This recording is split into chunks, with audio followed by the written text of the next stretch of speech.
একদা মরু অঞ্চলে মদিনার মসজিদে নববীর পাশে হজরত আলীর ছেলে হাসান ও হুসাইন এবং খলিফা ওমরের ছেলে আবদুল্লাহ একসঙ্গে খেলা করছিলেন। তারা সকলেই সেই সময় শিশু বয়সে ছিল।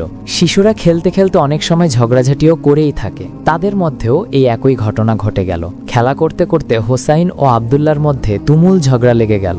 এক পর্যায়ে হজরত হুসেন রাদিয়াল্লাহু তাআলা আনহু রেগে গিয়ে আবদুল্লাহকে বললেন, এই আবদুল্লাহ, তুই তো গোলামের বাচ্চা গোলাম, তোর বাপ একটা গোলাম, তুই তার সন্তান, তুই নিজেও তো একটা গোলাম। হোসাইন রাদিয়াল্লাহু তাআলা আনহুর এই কথা শুনে তখন আবদুল্লাহ রেগে মেগে ফায়ার হয়ে গেল। তখন আবদুল্লাহ হজরত হুসাইন রাদিয়াল্লাহু তাআলা আনহুকে উদ্দেশ্য করে বললেন, হোসাইন, তুমি আমাকে গোলামের বাচ্চা গোলাম বলেছ, তুমি কি ভুলে গেছো? আমার বাবা বর্তমান মদিনার রাষ্ট্রপ্রধান এবং আমার বাবা মুসলিমদের আমিরুল মুমিনিন। তুমি তা জানা সত্ত্বেও তুমি কিভাবে আমাকে গোলামের বাচ্চা গোলাম বলেছ? তুমি আপকে এমনটা একদমই বলতে পারো না। আমি আমার পিতার নিকট তোমার বিরুদ্ধে অভিযোগ দায়ের করব। এই কথাগুলো বলতে বলতে আবদুল্লাহ তখন অনেক কান্নাটাটি করল। শেষমেশ আবদুল্লাহ মন খারাপ করে বাড়ির দিকে চলে যেতে লাগলেন। এদিকে হজরত হুসাইন রাদিয়াল্লাহু তাআলা আনহু আবদুল্লাহকে এই কথা বলায় কোনো রকম বিচলিত হলেন না। তিনিও তখন তার বাড়ির নিকট চলে গেলেন। আবদুল্লাহ যখন বাড়ির দিকে কান্না করতে করতে ফিরছিলেন, ঠিক সেই সময় ছেলেকে কান্নারত অবস্থায় দেখে খলিফা ওমর জিজ্ঞাসা করলেন, বাবা আবদুল্লাহ, কি হয়েছে? তুমি কাঁদছো কেন? সেই সময় হজরত আবদুল্লাহ রাদিয়াল্লাহু তাআলা আনহু কিছুটা বিচলিত হয়ে গেল। সে রাগে ফুঁসে তার আব্বাজানের সামনে দাঁড়িয়ে পড়ল এবং পিতা হজরত ওমর রাদিয়াল্লাহু তাআলা আনহুকে বলল, আব্বাজান, হোসাইন আমাকে গালি দিয়েছে। সে বলেছে আমি নাকি গোলামের বাচ্চা গোলাম।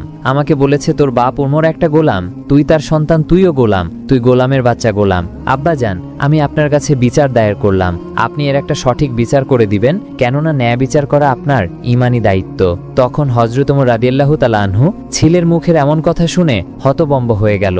তখনই হজরত ওমর রাদিয়াল্লাহু তাআলা আনহু ছেলে হজরত আবদুল্লাহ রাদিয়াল্লাহু তাআলা আনহুকে সঙ্গে নিয়ে সঙ্গে সঙ্গে আলীর বাড়ির দিকে গেলেন এবং রেগে মেগে আলীকে ডাকতে থাকলেন। এক পর্যায়ে আলী তার বাড়ির ভেতর থেকে বেরিয়ে এলো। তখন হজরত ওমর রাদিয়াল্লাহু তাআলা আনহু হজরত আলী রাদিয়াল্লাহু তাআলা আনহুকে বললেন, হে ভাই আলী, আমার ছেলে আবদুল্লাহ তোমার ছেলে হোসেনের বিরুদ্ধে একটু অভিযোগ দায়ের করেছে। এই অভিযোগটি সত্য না মিথ্যা আমি যাচাই করতে এসেছি। তোমার পুত্র হোসাইনকে ডাক দাও। হজরত আলী রাদিয়াল্লাহু তাআলা আনহু হোসাইনকে সামনে ডাকলেন।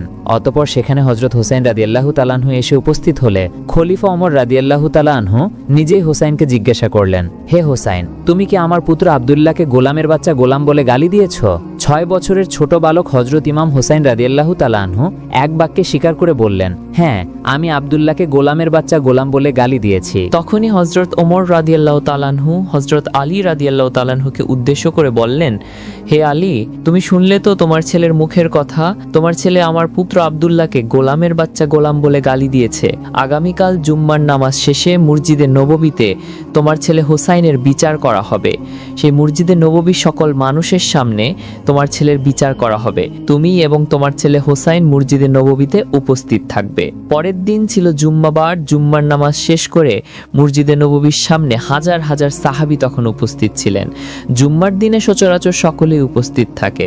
ঠিক সেই সময় হজরত ওমর রাদিয়াল্লাহু তাআলা আনহু বলে উঠলেন, হে আল্লাহর নবীর সাহাবীগণ, আজকে মসজিদে নববীতে একটি বিচার সম্পন্ন করা হবে। ওই যে আলীর ছেলে হোসাইন আমার পুত্র আবদুল্লাহকে গোলামের বাচ্চা গোলাম বলে গালি দিয়েছে। কেন আমার পুত্র আবদুল্লাহকে গোলামের বাচ্চা গোলাম বলে গালি দিয়েছে, এর পক্ষে যদি সঠিক কোনো ব্যাখ্যা হুসাইন দিতে না পারে তাহলে হোসাইনকে কঠিন শাস্তি পেতে হবে। এই কথা বলে হজরত ওমর রাদিয়াল্লাহু তাআলা আনহু সকল সাহাবীকে তার কথা জানিয়ে দিলেন। তারপর হজরত ওমর রাদিয়াল্লাহু তাআলা আনহুর এই কথা শোনার পর সাহাবীরা একে একে অপরকে বলতে লাগলেন, ওমরের বিচার তো বড় কঠিন বিচার।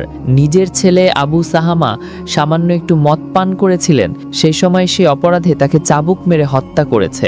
এটাই হলো সেই ওমর। খলিফা ওমরের সেই চাবুকের আঘাত যদি হোসাইনের শরীরে পড়ে, আমরা নবীর সাহাবীরা কিছুতেই তা সহ্য করতে পারবো না।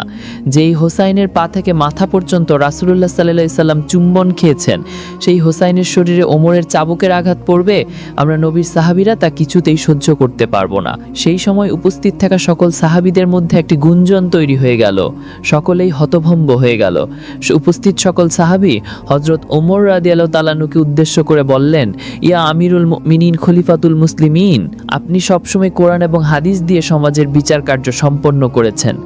আমরা নবীর সাহাবীগণ কোনোদিন কোনো বিচারের বিরুদ্ধে আপিল করিনি। আমরা নবীর সাহাবীগণ আজকে এই বিচারের বিরুদ্ধে আপিল করছি। হোসাইনের এই বিচারটি কি না করলে হয় না। উপস্থিত সাহাবীদের কথা শুনে হযরত ওমর রাদিয়াল্লাহু তাআলা আনহু হতভম্ব হয়ে গেলেন। অতঃপর হযরত ওমর রাদিয়াল্লাহু তাআলা আনহু তাদের উদ্দেশ্য করে বললেন, হে আল্লাহর নবীর সাহাবীগণ, কিয়ামতের দিন হাসরের ময়দানে আমি ওমর যখন আল্লাহর কাঠগড়ায় ধরা খেয়ে যাব, আল্লাহ তাআলা যখন আমাকে ডেকে বলবেন, হে ওমর, তুমি নাকি সমাজে ন্যায় বিচার প্রতিষ্ঠা করেছিলে, কিন্তু তোমার ছেলে আব্দুল্লাহ তোমাকে একটি বিচার দিয়েছিল। হোসাইন নবীর নাতি হওয়ার কারণে তুমি সেই বিচারটি সম্পন্ন করনি।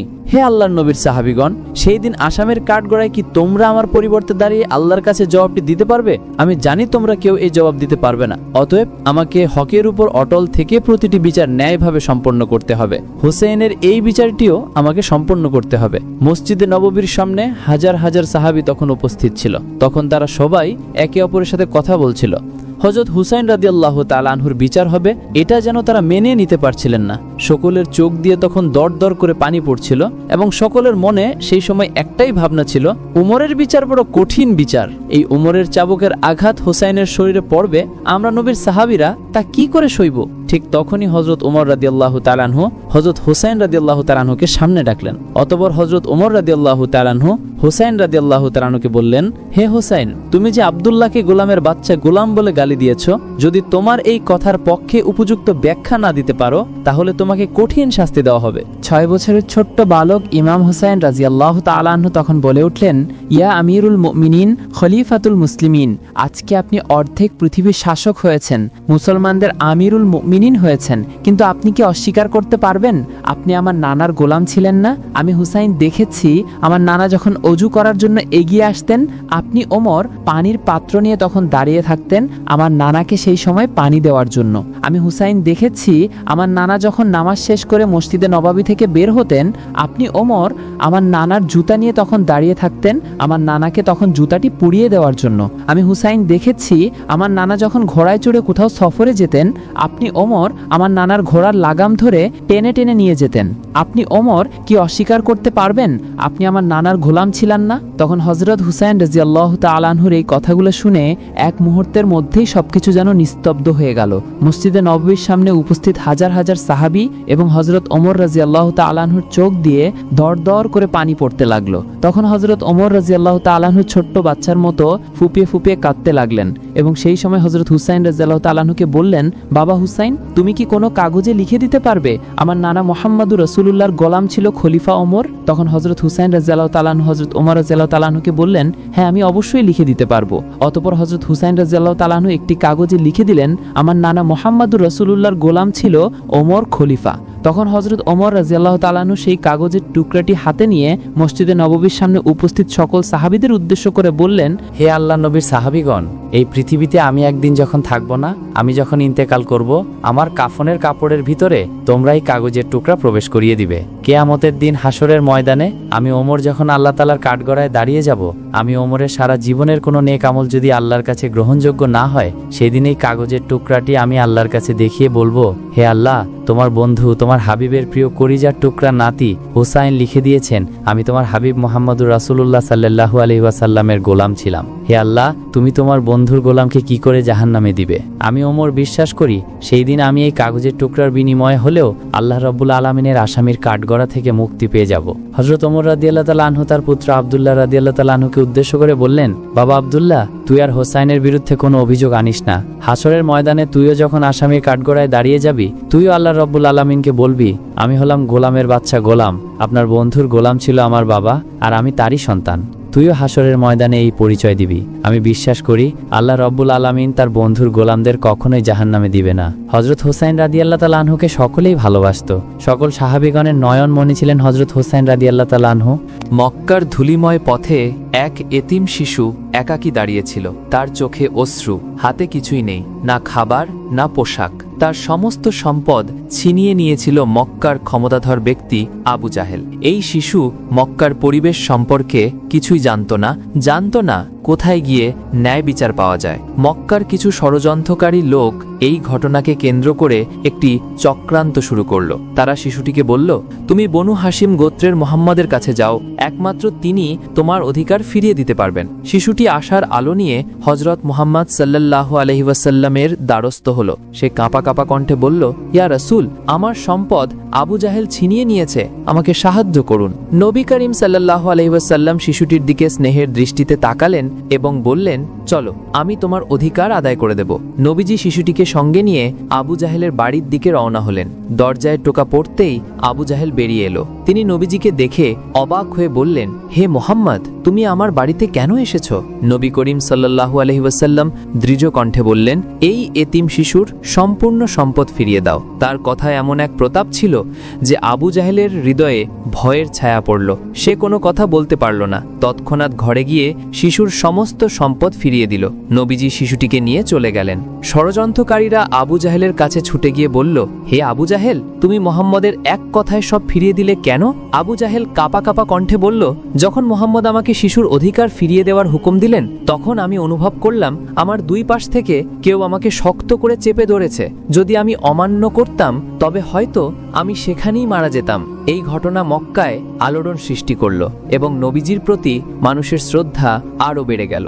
একদা মদিনার ধুলিময় রাস্তায় হযরত ওমর রাদিয়াল্লাহু তাআলা আনহু হেঁটে যাচ্ছিলেন। হঠাৎ তার কানে ভেসে এলো এক যুবকের আকুল দোয়ার আওয়াজ, হে আল্লাহ, আমার আর আমার মায়ের মধ্যে উত্তম ফায়সালা করে দিন। হে আল্লাহ, আমার মায়ের বিচার করুন। এই অস্বাভাবিক দোয়া শুনে হযরত ওমর থমকে দাঁড়ালেন। তিনি যুবকটিকে ডেকে জিজ্ঞাসা করলেন, হে যুবক, তুমি তোমার মায়ের বিরুদ্ধে এমন দোয়া কেন করছো?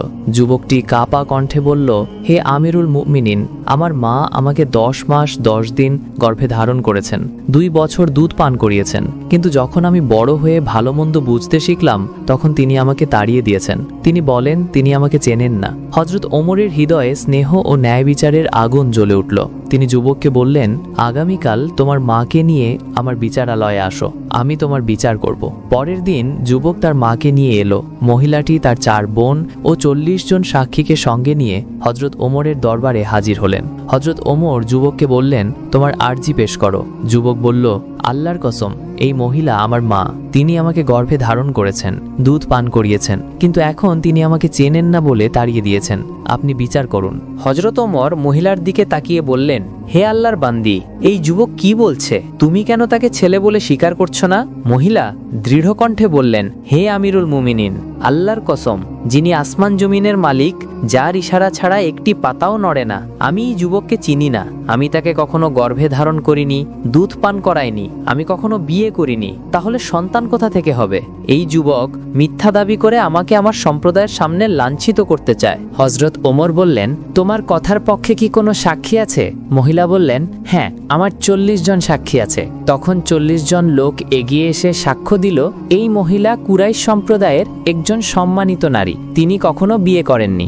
এই যুবক মিথ্যা বলে তাকে কলঙ্কিত করতে চায়। এই সাক্ষ্য শুনে হযরত ওমর সৈন্যদের নির্দেশ দিলেন, এই যুবকের হাত পা বেঁধে কারাগারে নিয়ে যাও, আমরা সাক্ষীদের ব্যাপারে খোঁজ খবর নেব। যদি তারা নির্দোষ প্রমাণিত হয় তবে যুবকের বিরুদ্ধে মিথ্যা শাস্তি দেওয়া হবে। সৈন্যরা যুবককে কারাগারের দিকে নিয়ে যাচ্ছিল। পথে হযরত আলী রাদিয়াল্লাহু তাআলা আনহুর সঙ্গে তাদের দেখা হয়ে গেল।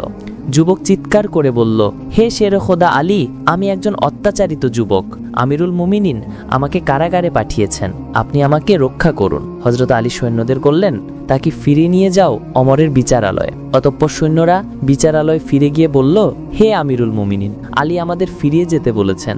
আপনি তো বলেছেন আলীর কথার বিরোধিতা করবে না। হযরত ওমর বললেন, ঠিক আছে, তাকে ফিরিয়ে আনো। হযরত আলী বিচারালয়ে এসে যুবক ও তার মায়ের বক্তব্য শুনলেন। তিনি হযরত ওমরকে বললেন, আমি এই মামলার ফায়সালা করতে চাই, এটি আমার উপর ছেড়ে দিন। হযরত ওমর বললেন, সুবহানাল্লাহ, হে আলী, নবীজি বলেছেন আমাদের সবার মধ্যে সবচেয়ে জ্ঞানী হলে তুমি, অতএব তুমি যদি ফায়সালা করতে পারো তাহলে আমি খুশি হব। হযরত আলী মহিলাকে জিজ্ঞাসা করলেন, তোমার কি কোনো অভিভাবক আছে?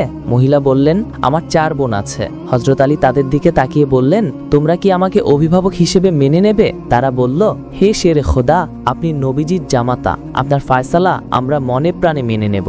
হযরত আলী বললেন, আল্লাহ ও তার রসুলকে সাক্ষী রেখে আমি 400 দিরহাম দিয়ে এই মহিলার সঙ্গে এই যুবকের বিয়ে পড়িয়ে দেব। এই দিরহাম আমি আমার নিজের সম্পদ থেকে দেব। তিনি তার দাস কোমরকে 400 দিরহাম আনতে বললেন। দিরহামিলে তিনি যুবকের হাতে দিয়ে বললেন, এটি তোমার স্ত্রীকে দাও, বাসর শেষ না করে আমাদের কাছে ফিরে আসবে না। যুবক মহিলার দিকে এগিয়ে গিয়ে দিরহাম তার কোলে ঢেলে দিল। তখন মহিলা চিৎকার করে বললেন, আমাকে বাঁচান, হে শেরে খোদা, আপনি কি আমার ছেলের সঙ্গে আমাকে বিয়ে দিচ্ছেন? আল্লাহর কসম, এ যুবক আমার ছেলে। কুরাইশরা আমাকে হাজির নামক এক ব্যক্তির সঙ্গে বিয়ে দিয়েছিল। এ ছেলে আমার গর্ভে জন্ম নিয়েছে, কিন্তু আমার সম্প্রদায় আমাকে তাকে ত্যাগ করতে বলেছিল, তাই আমি তাকে তাড়িয়ে দিয়েছি। হযরত আলীর বুদ্ধিমত্তার ফায়সালায় সত্য প্রকাশ পেল। হযরত ওমর বললেন, আজ যদি আলী না থাকতেন তবে ওমর ধ্বংস হয়ে যেত। একদা মহানবী হযরত মুহাম্মদ সাল্লাল্লাহু আলাইহি ওয়াসাল্লাম একজন সাহাবীর প্রয়োজন মেটানোর জন্য এক ইহুদির কাছ থেকে ঋণ নেন। ঋণ গ্রহণের সময় কথা ছিল সঠিক সময়ের মধ্যে ঋণ ফেরত দিতে হবে। তাই নবীজি সাল্লাল্লাহু আলাইহি ওয়াসাল্লাম সেই ইহুদিকে একটি তারিখের কথা বললেন, যে তারিখে তিনি ঋণ ফেরত দেবেন। এই ঘটনার কিছুদিন পর একদিন নবীজি সাল্লাল্লাহু আলাইহি ওয়াসাল্লাম সাহাবীদেরকে নিয়ে একটি জানাজা থেকে ফিরছিলেন। তখন তার সাথে ছিলেন হযরত আবু বকর এবং ওমর রাদিয়াল্লাহু তাআলা আনহুর মতো মহান সাহাবী। ঠিক সেই সময় ওই ইহুদি লোকটি নবীজি সাল্লাল্লাহু আলাইহি ওয়াসাল্লামের গলার চাদর ধরে রাগত স্বরে এবং অভদ্র ভাষায় বলল, ও মোহাম্মদ, আমার কাছ থেকে যে ঋণ নিয়েছিলে সেই অর্থ কোথায়? আমি তো তোমার পরিবারকে চিনি। ঋণ নিলে তোমাদের আর কোনো খবর থাকে না। নবীজি সাল্লাল্লাহু আলাইহি ওয়াসাল্লামের সঙ্গে ছিলেন মদিনার রাষ্ট্রের রাষ্ট্রপ্রধান। তার কথায় সাহাবীরা নিজেদের জীবনও পর্যন্ত বিয়ে দিতে পারেন। তিনি যদি সাহাবীদেরকে একটু ইশারা দেন তাহলে সাহাবীরা তার গর্দন উড়িয়ে ফেলবেন। নবীজি সাল্লাল্লাহু আলাইহি সাল্লামকে সবার সামনে এত বড় অপমান করা হলো, অথচ ঋণ পরিশোধের যে তারিখ দেওয়া হয়েছিল সেটা এখনো বাকি আছে। ওমর রাদিয়াল্লাহু তাআলা আনহু তিনি সহ্য করতে পারলেন না। তার স্বভাবজাত সেই বিখ্যাত উক্তি করলেন, ইয়া রাসূলুল্লাহ, আপনি অনুমতি দেন আমি তার দেহ থেকে মাথা বিচ্ছিন্ন করে ফেলি। হযরত ওমর এই ক্ষেত্রে যেমন ক্ষমতাবান ছিল তেমনি তিনি ন্যায়ী ছিলেন। লোকটি যেভাবে মহানবী সাল্লাল্লাহু আলাইহি ওয়াসাল্লামের চাদর ধরে অপমান করেছে, মহানবী চাইলে লোকটিকে শাস্তি দিতে পারতেন, কিন্তু তিনি উল্টো ওমর রাদিয়াল্লাহু তাআলা আনহুকে বললেন, ওমর, তোমার কাছে তো উত্তম ব্যবহার আশা করা যায়, তুমি এইভাবে না বলে বরং আমাকে বলতে পারতে আপনি তার ঋণ পরিশোধ করুন, কিংবা ইহুদি লোকটাকে বলতে পারতেন যে আপনি সুন্দরভাবে ঋণের কথা বলতে পারতেন। অসুন্দরের জবাব সুন্দর দ্বারা, উত্তমের জবাব কিভাবে উত্তম দ্বারা দিতে হয় সেটা নবীজি সাল্লাল্লাহু আলাইহি ওয়াসাল্লাম ওমর রাদিয়াল্লাহু তাআলা আনহু সহ উপস্থিত সাহাবীদেরকে শিখালেন। অতঃপর রাসূল সাল্লাল্লাহু আলাইহি ওয়াসাল্লাম ওমর রাদিয়াল্লাহু তাআলা আনহুকে নির্দেশ দিলেন, ওমর, যাও তার সাথে এবং তাকে তার ঋণ পরিশোধের পর আরও 32 কেজি খেজুর দিও, কারণ তুমি তাকে ভয় দেখিয়েছ। ওমর রাদিয়াল্লাহু তাআলা আনহু ইহুদিকে সাথে নিয়ে গেলেন এবং তাকে তার প্রাপ্য ঋণ প্রদান করলেন এবং সাথে আরও 32 কেজির মতো খেজুর দিলেন। এমন ঘটনার পর ইহুদি তো অবাক, একে তো সেই সময়ের আগে পাওনা দাবি করেছে, তার উপরে সবার সামনে নবীজি সাল্লাল্লাহু আলাইহি ওয়াসাল্লামকে অপমান করেছে, তবুও নবীজি সাল্লাল্লাহু আলাইহি ওয়াসাল্লাম তাকে তার পাওনা দিলেন এবং সাথে দিচ্ছেন আরও 32 কেজি খেজুর। তাই ইহুদি জিজ্ঞাসা করল, অতিরিক্ত এগুলো কেন? ওমর রাদিয়াল্লাহু তাআলা আনহু বললেন, কারণ আমি তোমাকে হুমকি দিয়েছি, সেটার কাফফারা হিসেবে নবীজি সাল্লাল্লাহু আলাইহি ওয়াসাল্লাম এগুলো দিতে বললেন। একথা শুনে লোকটি বলল, ওমর, তুমি কি জানো আমি কে? ওমর রাদিয়াল্লাহু তাআলা আনহু বললেন, না, আমি জানি না, তুমি কে? লোকটি বলল, আমি যায়েদ ইবনে সুনা। তার নাম শুনে ওমর রাদিয়াল্লাহু তাআলা আনহুর চক্ষু যেন চড়ক গাছ। যায়েদ ইবনে সুনা মদিনার সে বিখ্যাত ইহুদি রাব্বাই। ওমর রাদিয়াল্লাহু তাআলা আনহু তার নাম জানতেন, কিন্তু তিনি যে ওই ব্যক্তি সেটা তিনি জানতেন না। যায়েদ ইবনে সুনা বললেন, হ্যাঁ, আমি সেই ইহুদি রাব্বাই। আমাদের ধর্মগ্রন্থ অনুযায়ী মুহাম্মাদের নবী হওয়ার প্রমাণের যত ভবিষ্যৎবাণী পাওয়া যায় সবগুলোই আমি তার মধ্যে পেয়েছি। শুধু দুটো বিষয়ে পরীক্ষা করা বাকি ছিল।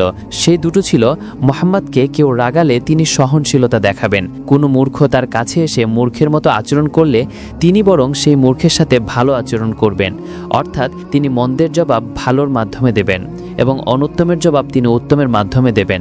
যায়েদ ইবনে সুনা নবীজি সাল্লাল্লাহু আলাইহি ওয়াসাল্লামের মধ্যে সেই দুটো গুণই এবার দেখতে পেলেন। তিনি নবীজি সাল্লাল্লাহু আলাইহি ওয়াসাল্লামকে রাগানোর সত্ত্বেও নবীজি সাল্লাল্লাহু আলাইহি ওয়াসাল্লাম তার সাথে রাগ করেননি, উল্টো তার পাওনা অর্থের বিনিময়ে তাকে বেশি দিয়েছেন। এবার যায়েদ ইবনে সুনা বললেন, ওমর, তুমি সাক্ষী থাকো, আমি আল্লাহকে আমার রব হিসেবে, ইসলামকে আমার ধর্ম হিসেবে এবং মুহাম্মদ রাসূলুল্লাহ সাল্লাল্লাহু আলাইহি ওয়াসাল্লামকে আমার নবী হিসেবে মেনে নিলাম।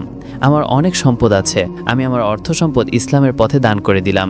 একদা হযরত আবু বকর রাদিয়াল্লাহু তাআলা আনহু এবং হযরত ওমর রাদিয়াল্লাহু তাআলা আনহু 3 দিন ধরে নবীজিকে খুঁজে পাচ্ছিলেন না। অবশেষে হযরত আবু বকর রাদিয়াল্লাহু তাআলা আনহু এবং হযরত ওমর মুনাফিকদের কাছে গেলেন। মুনাফিকদের কাছে গিয়ে হযরত ওমর তলোয়ার তুলে বললেন, হে মুনাফিকের বাচ্চারা, আমার নবীকে কোথাও খুঁজে পাওয়া যাচ্ছে না, তোরা বল আমার নবীজি কোথায় আছে, না হলে সবগুলোকে আজকে আমি কতল করে ফেলবো। তখন মুনাফিকরা বলতে লাগলো, হে ওমর, বিশ্বাস করো আমরা কোথাও তোমার নবীকে দেখিনি। তখন হযরত আবু বকর রাদিয়াল্লাহু তাআলা আনহু ওমরকে বললেন, ওমর চলো আমরা সামনের রাস্তাটাতে যেয়ে দেখি, যেখানে কিছু রাখাল থাকে তাদেরকে জিজ্ঞেস করলে হয়তো দয়ার নবীর খোঁজ পাওয়া যেতে পারে। অতঃপর তারা দুজন মিলে সামনের দিকে হাঁটা শুরু করলো। কিছু দূর যাবার পর তারা কিছু রাখালকে দেখলেন। হযরত ওমর রাদিয়াল্লাহু তাআলা আনহু রাখালকে জিজ্ঞেস করলেন, তোমরা এদিক দিয়ে আমাদের বিশ্বনবীকে যাইতে দেখেছো? তখন রাখালদের পক্ষ থেকে একজন রাখাল বলেন, আজকে 3 দিন যাবৎ পাশের গুহায় একজন লোক কান্না করে চলছে। তার কান্নার জন্য আমাদের পশুগুলো আজকে 3 দিন যাবৎ কোনো ঘাস পানি খাচ্ছে না, বাচ্চারা দুধ পান করছে না, দুধে মুখ লাগাচ্ছে না।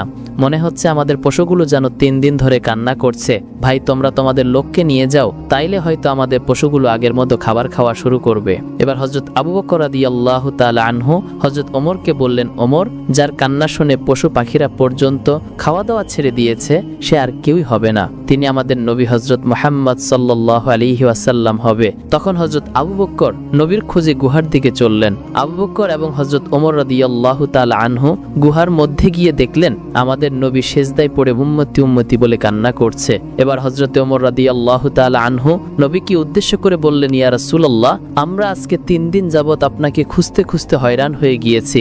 নবী গো, আপনি এখানে উম্মতের জন্য কান্না করছেন, আমরা তো আপনার খোঁজে পাগল হয়ে গিয়েছি। ইয়া রাসূলুল্লাহ, আপনি উঠুন, আমরা আপনাকে নিতে এসেছি। বিশ্বনবী সেজদা থেকে মাথা উঠালেন না। তারপর হযরত আবু বকর রাদিয়াল্লাহু তাআলা আনহু বিশ্বনবীকে বললেন, ইয়া রাসূলুল্লাহ, আপনি উম্মতের জন্য এত কান্না করতেছেন, হুজুর আপনি মাথা ওঠান, আমি আবু বকর তামাম জিন্দেগীর ইবাদতগুলো আপনার উম্মতের জন্য সঁপে দিলাম।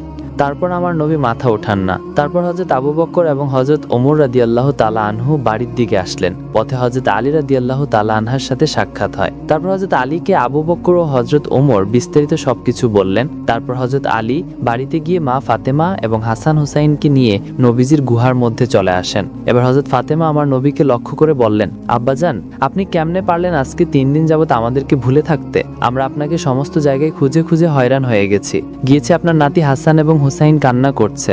আব্বাজান আপনি উঠুন, আমরা আপনাকে নিতে এসেছি। তারপর আমার নবীজি মাথা উঠান না। এবার হযরত ফাতেমা রাদিয়াল্লাহু তাআলা আনহা আমার নবীকে বললেন, ইয়া রাসূলুল্লাহ, আমি ফাতেমা কথা দিচ্ছি আমার আদরের হাসান এবং হুসাইনকে আপনার উম্মতের জন্য কুরবানি করে দিলাম। এবার আমার আল্লাহ হযরত জিব্রাইল আলাইহিস সালামকে ডেকে বললেন, হে জিব্রাইল, তুমি এখনই যাও, গিয়ে আমার বন্ধুকে মাথা উঠাতে বলো এবং কান্না বন্ধ করতে বলো। জিব্রাইল, আমার বন্ধুকে জানিয়ে দাও, আমি আল্লাহ কথা দিচ্ছি আমার বন্ধুকে না জিজ্ঞেস করে আমার বন্ধুর একটা উম্মতকেও আমি জাহান্নামে দেব না। অতঃপর জিব্রাইল আলাইহিস সালাম আল্লাহর নবীর কাছে এসে আল্লাহ রাব্বুল আলামিনের কথাগুলো নবীকে শুনিয়ে দিলেন। আমার নবী এরপর মাথা উঠা। একদিন হযরত ওমর রাদিয়াল্লাহু তাআলা আনহু মদিনার মরু প্রান্তে দাঁড়িয়ে চোখের পানি ফেলছিলেন।